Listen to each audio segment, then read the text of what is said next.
Ես եմ ճշմարիտ որդատունքը, և իմ հայրը մշակն է։ Ամեն ճյուղ, որ որաս է և պտուղ չի տալիս, նա կտրում է այն։ Եվ այն ամենը, որ պտուղ է տալիս, էտում է, որպեսզի առավել ևս պտղաբեր լինի։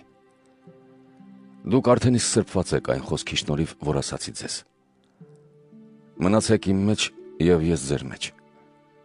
Ինչպես ճյուղը, որ ինքն իրեն չի կարող պտուղ տալ, եթե որդատունկի վրա հաստատված չլինի, նույնպես և դուք, եթե ինձ վրա հաստատված չլինեք։ Ես եմ որդատունկը, իսկ դուք ճյուղերը։ Ով իմ մեջ է բնակվում և ես նրա մեջ, նա շատ պտուղ է տալիս, որովհետև առանց ինձ ոչինչ անել չեք կարող։ Եթե մեկն ինձ վրա հաստատված չէ, նա ճյուղի նման դուրս կնետվի ու կչորանա, ապա այն կհավաքեն ու կրակ կնետեն և կայրվի։ Եթե իմ մեջ մնաք և իմ խոսքերն էլ ձեր մեջ, ինչ որ կամենաք, խնդրեք Աստծուց և ձեզ կտրվի։